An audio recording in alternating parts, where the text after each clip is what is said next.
Good morning students, ये आपका part 6 video इस चैप्टर का। पार्ट 6 वीडियो में एक्सरसाइज 18.1 पे है। क्वेश्चन नंबर है 2।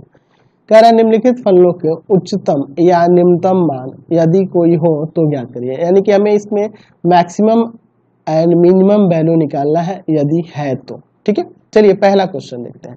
देखिए इसमें ज्यादा फर्क नहीं है, आपको मैंने पहले ही पढ़ा रखा है। स्थानीय उच्चतम मान, स्थानीय निम्नतम मान, मैक्सिमम, मिनिमम और एब्सोल्यूट मैक्सिमम वैल्यू क्या होता है, एब्सोल्यूट मिनिमम वैल्यू क्या होता है, ये सारी चीजें मैंने पहले ही बता रखी है। तो इसलिए मुझे अब समझाने की कोई जरूरत नहीं है इस चीज को।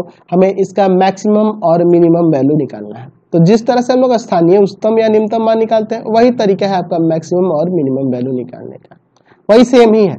एक्चुअल में मैक्सिमम मिनिमम वैल्यू और लोकल मैक्सिमम मिनिमम वैल्यू में कोई फर्क नहीं है। ठीक है, वो मैंने आपको पहले भी पढ़ा रखा है, किस तरह से बताया है, हर चीज आपको क्लियर है। मैं सीधे क्वेश्चन पे आता हूँ। यहाँ पे इसे fx मान लेते हैं। माना fx बराबर में मान लेंगे एक्स क्यूब माइनस में 2x स्क्वायर प्लस में x प्लस में 6। इसे डिफ्रेंशिएट करेंगे, differentiating with respect to x के रेस्पेक्ट में डिफ्रेंशिएट करेंगे। f डैश x जो आएगा आपका आ जाएगा 3x स्क्वायर माइनस का 4x और प्लस का 1। ठीक है, अब चलिए इसको फैक्टर करेंगे। चलिए देखते हैं फैक्टर करके। 3x स्क्वायर माइनस का 3x माइनस का x प्लस का 1।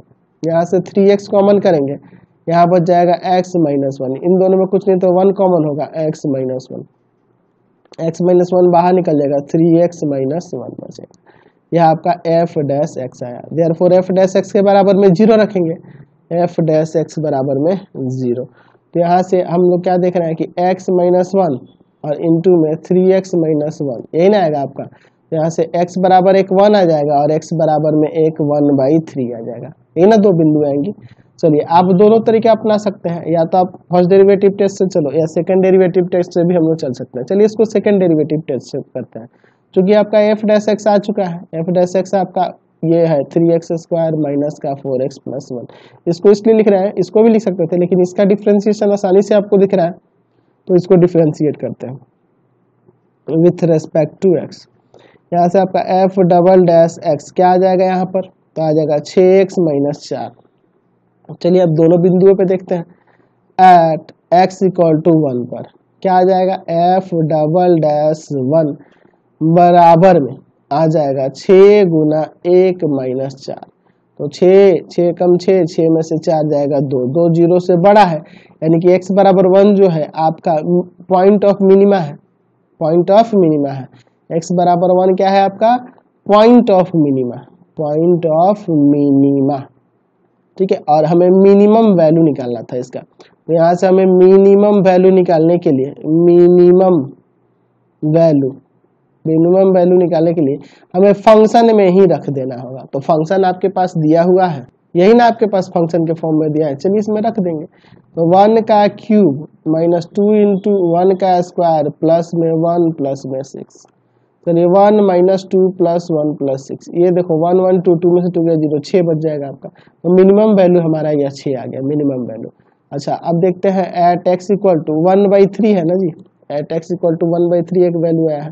चलिए इस पर देखते हैं f डबल डैश क्या होता है, f डबल डैश 1/3 क्या जगह 6 गुना 1/3 माइनस में 4।